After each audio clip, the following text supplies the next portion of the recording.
السلام عليكم ورحمة الله وبركاته. بسم الله والحمد لله والصلاة والسلام على رسول الله صلى الله عليه وآله وسلم. أما بعد، فمرحبا بإخواني وأخواتي وأهلي وأحبابي، مرحبا بالسابقين. أسأل الله عز وجل أن يجمعني وإياكم في الفردوس الأعلى، إنه ولي ذلك والقادر عليه. وقفنا المرة اللي فاتت عند الأسد. فاكر يا أسد؟ قلنا المرة اللي فاتت خليك أسد لحد ما أقابلك بكرة. النهاردة الحلقة رقم 16، وأسأل الله عز وجل أن يجعلنا من عتقاء الرحمن جل وعلا في هذه الليلة وفي كل ليلة، وأن يجمعنا وإياكم عند باب الريان الذي يدخل منه الصائمون، فإذا دخل منه الصائمون أغلق هذا الباب ولم يدخل منه أحد غيرهم. الحقيقة ما زلنا بنتكلم عن علو همة الصبيان، الصبية الصغار. ليه؟ عشان نحفز الهمة، عشان أقول لك إذا كان ده الصبي صغير وعمل كل الخير ده، أنت فين بقى؟ أنت اجتهد بقى وقول يلا، يعني قوم كده وانفض غبار الغفلة وقول إن شاء الله أنا مسلم وموحد، أنا من أتباع النبي صلى الله عليه وسلم، ولابد أن أنا أبذل النفس والنفيس والغالي والرخيص من أجل إعزاز وإعلاء كلمة لا إله إلا الله، ومن أجل إيصال هذا الدين إلى كل إنسان على وجه الأرض. كنتم خير أمة أخرجت للناس. غلام قصة أصحاب الأخدود. احنا قلنا قصة ان هو في يوم من الأيام، طبعا احنا عشان اللي ما سمعوش الحلقة اللي فاتت بنقول باختصار شديد جدا. كان في ملك، الملك دوت كان ظالم، وكان بيعبد الشعب ده ليه، وكان بيقول لهم انا ربكم، والناس كانت خلاص بتعبد على ان هو الاله. وكان الملك ده عنده ساحر بيستخدمه في السحر وفي اعمال الشر. الساحر كبر في السن، قال له انا عايزك تجيب له غلام اعلمه السحر. جاب له غلام ذكي جدا علمه السحر، والغلام وهو في طريقه بقى يعدي على واحد راهب موحد لله سبحانه وتعالى، فكان بيقول له كلمات التوحيد الجميلة. فالغلام أحب الراهب. لما حب الراهب يعني إيه، زي ما تقول حب في يوم من الأيام يتأكد ويعرف إذا كان أمر الراهب أفضل من أمر الساحر ولا العكس هو الصحيح. فيعني في يوم من الأيام هو خارج من بيته ورايح للساحر، لقى الناس واقفين في الطريق وفي حاجة معطلاهم. إيه الحاجة اللي كانت معطلاهم؟ لقى دابة كبيرة واقفة سد الطريق ومحدش عارف يعدي. وجاء في رواية الطبراني، الحديث البخاري ومسلم، جاء في رواية الطبراني إن الدابة دي كانت أسد، كانت أسد. فالمهم قدر ربنا سبحانه وتعالى إن الغلام عمل حاجة غريبة جدا، ودي كانت كرامة من كرامات الأولياء. وهو في كرامات للأولياء طبعا بنثبت كرامات الأولياء، وده من منهج أو من عقيدة أهل السنة والجماعة أننا نثبت أن للأولياء كرامات. لكن الفرق بين المعجزة التي تحدث للنبي صلى الله عليه وسلم إن هم 3 أنواع. إرهاصة بتحصل، يعني هي بتبقى معجزة حدثت للنبي صلى الله عليه وسلم قبل البعثة. زي إيه؟ ندي على سبيل المثال كده بسرعة شديدة يعني. على سبيل المثال الإرهاصة أمر خارق للعادة يجريه الله عز وجل على يد من يشاء من أنبيائه ورسله قبل البعثة. زي إيه؟ زي قصة أصحاب الفيل لما جم عشان أبرهة الحبشي، أبرهة الأشرم، لما جاء حتى يريد أن يهدم الكعبة. جاء عشان يهدم الكعبة، فاللي حصل ان وهو داخل عشان يهدم الكعبة ربنا سبحانه وتعالى يسر ان طير أبابيل جاءت بفضل الله سبحانه وتعالى بأمر من الله سبحانه وتعالى، يعني كما قال جل وعلا ألم ترى كيف فعل ربك بأصحاب الفيل ألم يجعل كيدهم في تضليل وأرسل عليهم طيرا أبابيل ترميهم بحجارة من سجيل فجعلهم كعصف مأكول. خدت بالك؟ فدي كانت إرهاصة لمبعث النبي. طب ليه؟ ما أصل أبرهة جاي عشان يهدم الكعبة، والكعبة دي هتكون قبلة لسيد ولد آدم صلى الله عليه وسلم، فلا بد من وجود الكعبة. وخد بالك من حاجة بقى، النبي عليه الصلاة والسلام ولد في عام الفيل، بل تعجب وأنا بشتغل في كتاب سيرة الرسول صلى الله عليه وسلم وقفت على رواية صحيحة أن النبي صلى الله عليه وسلم لم يولد في عام الفيل فحسب، لا بل ولد في يوم الفيل، يعني نفس اليوم ونفس اللحظة اللي كان داخل فيها أبرهة عشان يهدم الكعبة كان في نفس اليوم بيتولد سيد ولد آدم صلى الله عليه وسلم. من ضمن برضو الإرهاصات اللي حصلت للنبي عليه السلام، ويعني بعض الناس بتحكي إرهاصات الحقيقة يعني لا أصل لها ولم تثبت من السنة في السنة، وإن كان هذا لا ينقص من قدر النبي عليه السلام. هو النبي عليه السلام من غير لا إرهاصات ولا معجزات، هو النبي صلى الله عليه وسلم. بيقولوا إن إيوان كسرى مش عارف حصل له إيه، و 14 شرفة من قصر كسرى وقعت، وإن نيران المجوس انطفأت، وأنه نزل ساجدا، حاجات كده فهم ازاي. وهذه كلها لم تثبت أبدا في أحاديث صحيحة. لكن الثابت كما جاء ذلك في حديث رواه أحمد بإسناد حسنه بعض أهل العلم وصححه بعض أهل العلم ولا ينزل عن مرتبة الحسن، أن النبي صلى الله عليه وسلم قال: أنا دعوة أبي إبراهيم وبشرى أخي عيسى، ورأت أمي حين ولدتني نورا يخرج منها أضاء له قصور الشام. خد بالك، دي كانت إرهاصة لمبعث النبي عليه السلام. طب إيه الفرق بين الإرهاصة والمعجزة؟ الإرهاصة قبل البعثة، المعجزة بعد البعث. ومعجزات النبي عليه السلام طبعا كثيرة جدا جدا، أعظمها معجزة القرآن، معجزة بلاغية، معجزة في إعجاز علمي، إعجاز بلاغي، إعجاز لغوي، إعجاز في كل المجالات في هذا الكتاب العظيم. إعجاز معجزات كثيرة جدا، نبع الأصابع من بين نبع الماء من بين أصابع النبي عليه السلام، معجزة الإسراء والمعراج، من أعظم المعجزات التي حدث النبي عليه السلام، يسرى به في جزء من الليل من المسجد الحرام للمسجد الأقصى للسماوات العلى حتى يصل إلى سدرة المنتهى بأبي هو وأمي صلى الله عليه وآله وسلم. من معجزات كثيرة جدا جدا للنبي صلى الله عليه وسلم، ونتكلم عنها إن شاء الله في حلقة ثانية. فالشاهد في الموضوع إن هذا الغلام، طبعا الفرق بينهم بقى المعجزة وبين الكرامة، إن الكرامة تحدث أيضا أو هي أمر خارق للعادة يجريه الله عز وجل مش على يد الأنبياء بقى، ولكن على يد الأولياء، اللي هم إيه؟ الأولياء بدءا من الصحابة وانتهاء بقى بآخر إنسان من أولياء الله عز وجل موجود على وجه الأرض. يعني الصحابة وانت بقى نازل بقى، الصحابة والتابعين وتابع التابعين إلى غيرهم. المهم إن الكرامة لا تكون للنبي وإنما تكون للصحابة ومن تبعهم. الكرامة في حد ذاتها يا جماعة هي معجزة للنبي صلى الله عليه وسلم، لأن الكرامة لا تحدث للإنسان إلا ببركة اتباعه للنبي صلى الله عليه وسلم. وده الفرق بينها بقى وبين النوع الرابع اللي هو إيه؟ دي الخرافات التي جاء بها السحرة والمشعوذين والكلام ده كله، وسحروا أعين الناس واسترهبوهم وجاءوا بسحر عظيم.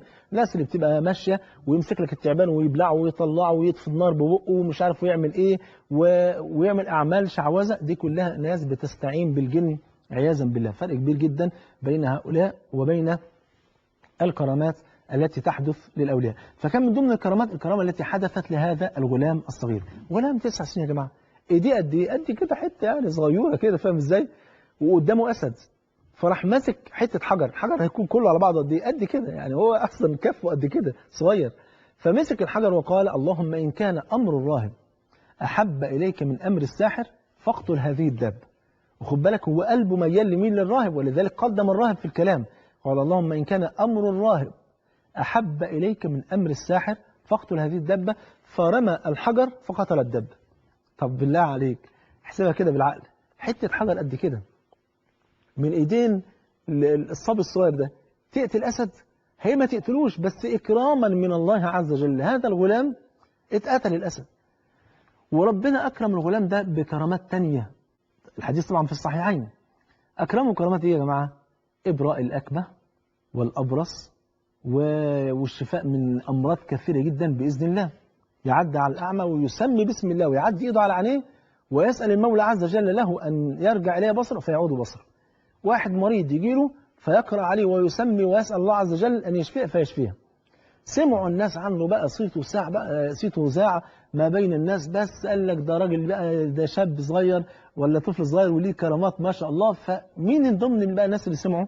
جليس الملك، اللي هو بلغة العصر مساعد او نائب الرئيس مثلا، واخد بالك؟ سمع بالموضوع ده. الراجل ده كان ايه اللي حصل له؟ كان عمي بصره، فقد نعمة البصر، فقعد يبحث عن علاج يمين وشمال مش لاقي. سمع بهذا الغلام فرح جايبه وقال له: ما ها هنا قد جمعت لك كل الهدايا اللي انت شايفها في القصر دي كلها، انا جمعتها لك بس بشرط ترد لي بصري.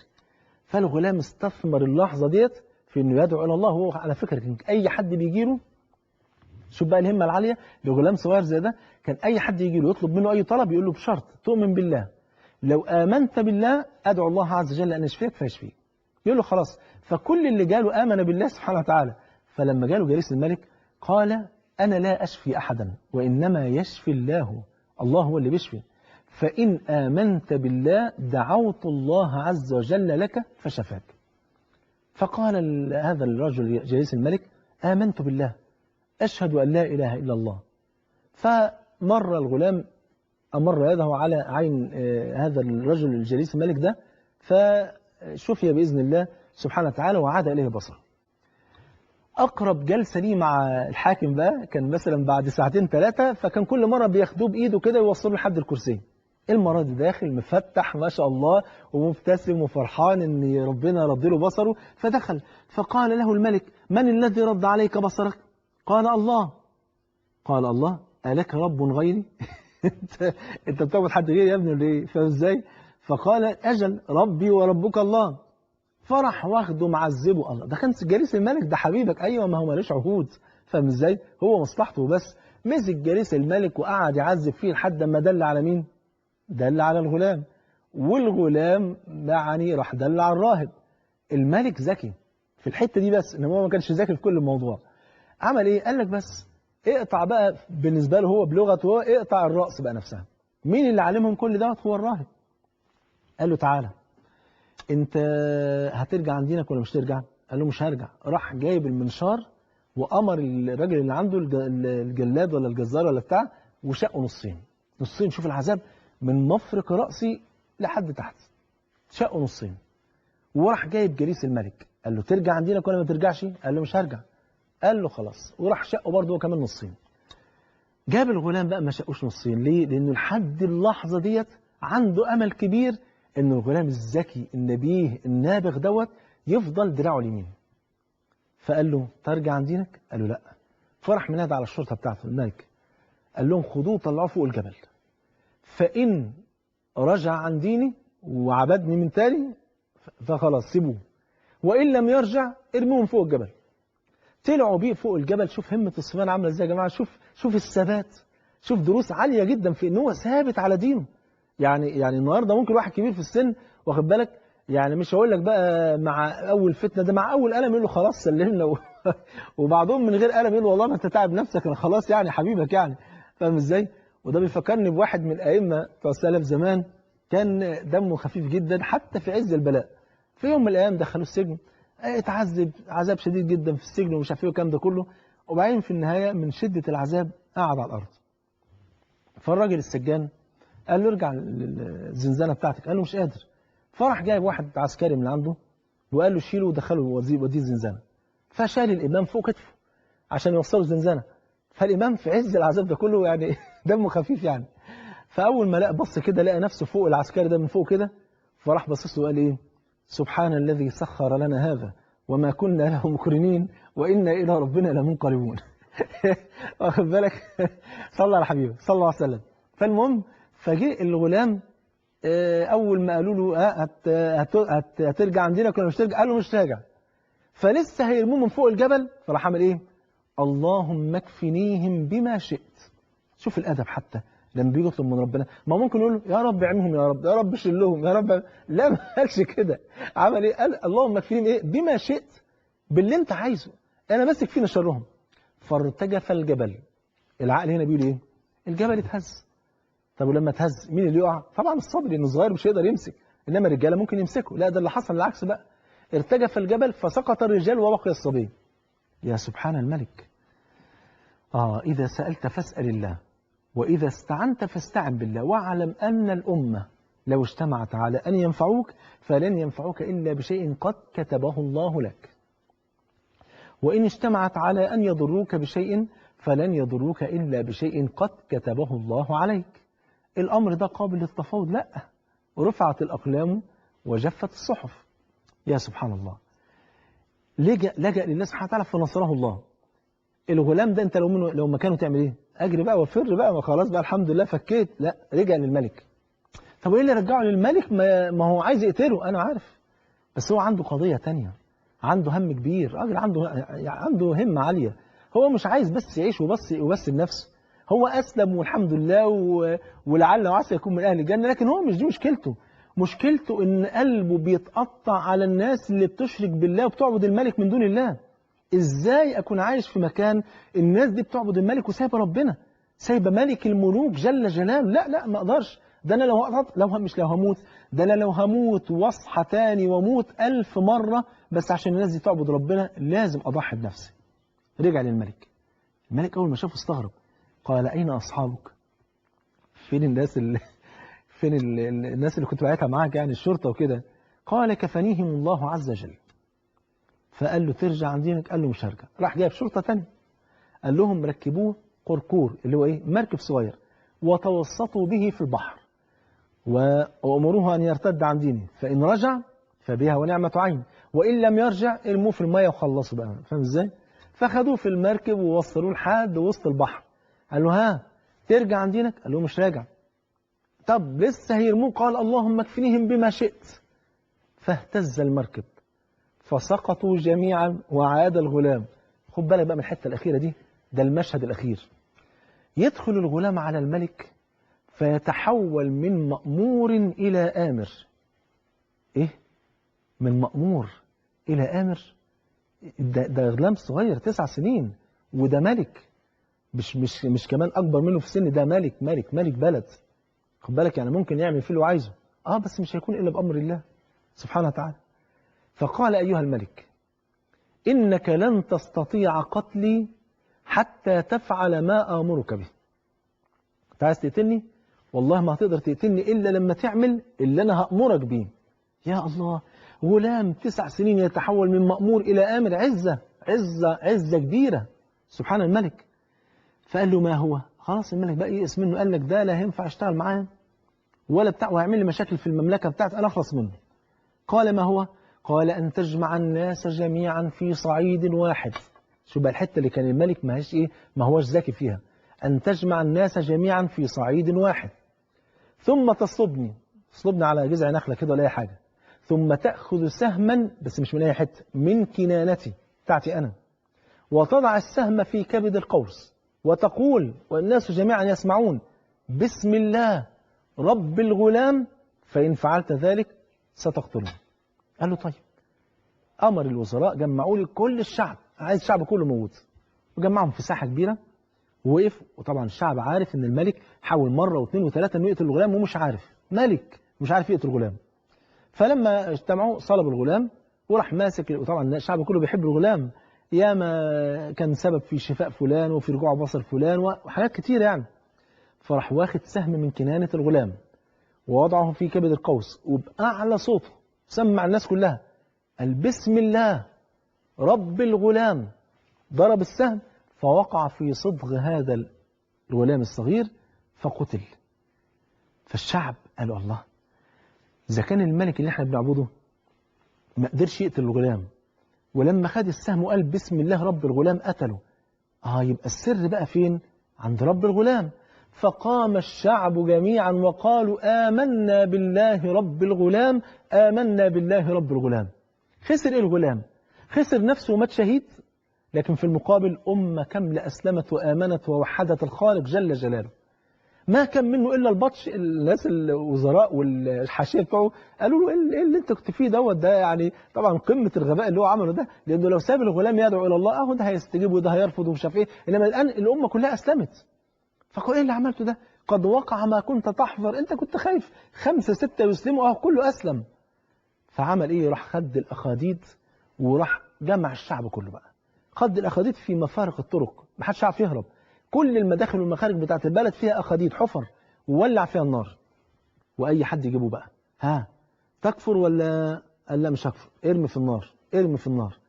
رموا الشعب كله، لأن الشعب كله رفض أنه يكفر وآمنوا بالله جل وعلا، حد ما وصل لحد آخر امرأة كان على صدرها طفل صغير بيرضع، فلسه هترمي نفسها في النار، صعب عليها طفلها الصغير فوقفت، فثبتها الله عز وجل، وأنطق الله عز وجل لها هذا الطفل الصغير وقال يا أمة اصبري فإنك على الحق. فألقت بنفسها وطفلها في هذه النار لتكون لهم بردا ونعيما وجنة بفضل الله جل وعلا. وفي هؤلاء نزلت سورة البروج.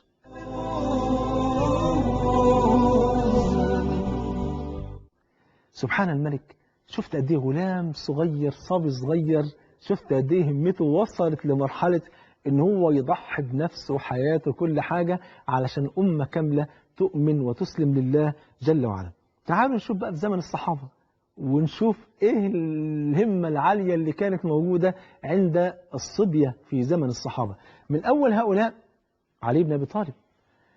علي بن أبي طالب يا جماعة أول من أسلم من الصبيان على الإطلاق، لأن أول من أسلم من الرجال هو أبو بكر، وأول من أسلمت من النساء أمنا خديجة، وأول من أسلم من الصبيان علي بن أبي طالب، وأول من أسلم من الموالي زيد بن حارثة. لكن أول من أسلم على الإطلاق قبلهم كلهم خديجة، أول واحدة رضي الله عنها وأرضاها. علي بن أبي طالب أول من أسلم من الصبية. النبي عليه السلام بعث يوم الاثنين، علي بن أبي طالب صلى مع النبي يوم الثلاث صلى الله عليه وآله وسلم. علي بن أبي طالب الذي بذل كل ما يخطر وما لا يخطر على ذلك لخدمة النبي صلى الله عليه وسلم. وكفاية به، كفاية بس ليلة من ليالي علي بن أبي طالب، الليلة التي نام فيها مكان النبي صلى الله عليه وسلم في ليلة الهجرة. طبعا كلكم عارفين ليلة الهجرة واللي حصل في ليلة الهجرة. النبي عليه السلام عنده أمانات كتيرة جدا لأهل قريش، وده يعني من ضمن الأمور التي تطيش منها العقول. ناس دبروا 9 مؤامرات لقتل النبي صلى الله عليه وسلم، سبوا النبي، شتموا النبي، آذوا النبي، ألقوا السلة الجزور على ظهر النبي، ورموا التراب فوق رأس النبي، اتهموه بأنه شاعر وساحر وكاهن ومجنون، واتهم في عرضه صلى الله عليه وسلم. ورغم ذلك لما حد منهم يعوز يشيل أمانة من الأمانات الغالية عنده ما يشيلهاش إلا عند النبي صلى الله عليه وسلم. يعني تخيل حاجة زي كده. ولذلك لما يسأل أبو جهل ماذا تقول في محمد، يسأل واحد كده بينه وبين واحد صديقه يعني ماذا تقول في محمد، يقول إنه الصادق الأمين، إنه الصادق الأمين صلى الله عليه وسلم. يعني هل تتخيل مثلا لو أبو جهل عنده أمانة ممكن يروح يشيلها عند أبو لهب؟ يعني ده مش هيحصل هنا خالص، واخد بالك؟ ولا أبو لهب يروح يشيلها عند أبو جهل؟ يعني هما الاثنين يعني ياكلوا مال الغلابة. إنما يشيلها عند مين؟ رغم إنه بيعادي النبي عليه السلام ما يشيلهاش إلا عند النبي صلى الله عليه وسلم. فالنبي عليه السلام طلب من علي بن أبي طالب، وعلي بن أبي طالب عارف يقينا إن هم عايزين يقتلوا النبي صلى الله عليه وسلم، وإن هم فعلا عملوا الاستشارة بتاعتهم الشيطانية اللي كانت في دار الندوة، واجتمعوا جميعا على رأي أبي جهل إن احنا نجمع من كل قبيلة شاب فتي جلد ذو نسب وحسب وفهم ازاي، وناخده ونجيبه ونعمل له السيف نولعه على النار لحد ما الحديد يحمر ونغمسينه في السم يصبح السيف مسموم. مش هيحتاج بقى لا يقتل من الرقبة ولا يقتل من الراس، مش محتاج. لو ضربه في أي حتة في صباع إيديه في صباع رجليه هيتسمي الجسم ويموت في ساعتها. فقالوا نجمع كل شاب من كل قبيلة شاب واحد ونجيبهم كلهم يخشوا على النبي عليه السلام فيقتلوه بضربة رجل واحد، فتتوزع ويتقسم دمه بين القبائل. فلو حبت بني هاشم عشان تقوم يعني تحارب كل القبائل ما تقدرش، ففي الوقت ده هتضطر انها تعمل ايه؟ تقبل الدين. دي كانت فكرة شيطانية لأبي جهل. سبحان الله. فالنبي عليه السلام جه بقى علي بن أبي طالب قال يا علي نام مكاني. نام مكاني. طب ما ممكن ما ينامش مكانه، أصل النبي عليه السلام لازم يكون في واحد بيأدي الأمانات ديت لكفار قريش، لأن لو واحد من قريش دخل وشاف الأمانات دي هياخدها لنفسه. فالنبي عليه السلام عايز واحد يوصل كل أمانة مكتوب عليها اسمه يوصلها لمين؟ لصاحبها. مين اللي يأتمنه النبي عليه السلام؟ كل الصحابة، لكن هو عايز علي بالذات، علي هو اللي يقوم بالمهمة دي. فقال له علي نام مكاني وتسبج ببردي فإنه لن يصل إليك مكروه. طب وحتى والله العظيم لو قال له سيصل إليك مكروه، هل علي بن أبي طالب كان هيرفض؟ ده محال إنه يرفض، ده يتمنى إنه يتقتل مكانه. ورغم ذلك نام علي بن أبي طالب مكان النبي صلى الله عليه وسلم. وجاء المشركون وكشفوا وجه علي وعرفوا ان هو علي. خرج النبي صلى الله عليه وسلم يعني وهو يقرأ وجعلنا من بين أيديهم سدا ومن خلفهم سدا فأغشيناهم فهم لا يبصرون، وأخذ من تراب الأرض وألقى فوق رؤوسهم. وخرج النبي صلى الله عليه وسلم في هجرته من مكة إلى المدينة صلوات ربي وسلامه عليه. يعني وشوف علي بن أبي طالب نام وقلق ليلة فأقر الله عز وجل فراشه ببنت الحبيب محمد صلى الله عليه وسلم. زوجه النبي من فاطمة، وكان لها قصة جميلة جدا رواها الإمام أحمد بسند حسن بشواهده إن النبي عليه السلام يعني بعد الهجرة مباشرة جه في يوم. طبعا علي بن أبي طالب اتربى في حجر النبي صلى الله عليه وسلم، فكان كل يوم بيخش عنده. في اليوم ده بقى بالذات وهو داخل عند النبي عليه السلام قال في اليوم ده هفاتح النبي في ان انا عايز فاطمه. خد بالك، شوف بقى فراسه النبي صلى الله عليه وسلم والشفافيه الجميله اللي عنده. اول ما شافه قال يا علي اتريد فاطمه؟ قال اجل يا رسول الله. يعني ايه؟ ودي اول مره علي كان ناوي يتكلم يعني. قال اجل يا رسول الله. قال امعك شيء تصدقها اياه؟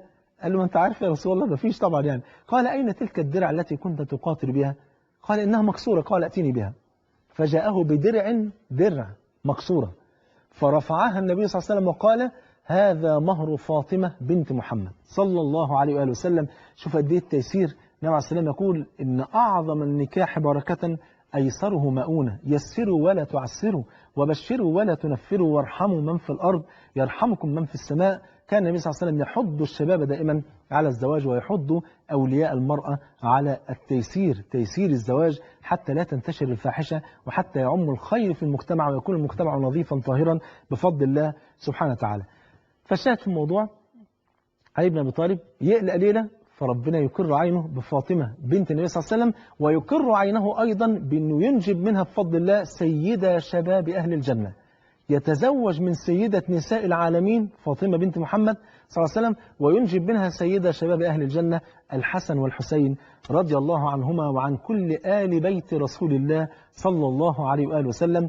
وعلي بن أبي طالب خاض المعارك والغزوات مع النبي صلى الله عليه وسلم، وقتل صناديد الكفر، قتل عمرو بن عبد ود وقتل عتاولة الكفار بفضل الله سبحانه وتعالى، وبذل جهدا عظيما جدا في نصرة هذا الدين العظيم. فرضي الله عنه وأرضاه وعن الصحابة أجمعين.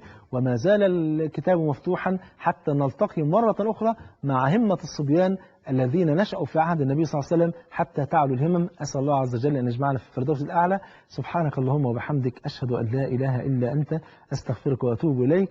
وصلى الله على نبينا محمد وعلى آله وصحبه وسلم، والسلام عليكم ورحمة الله وبركاته.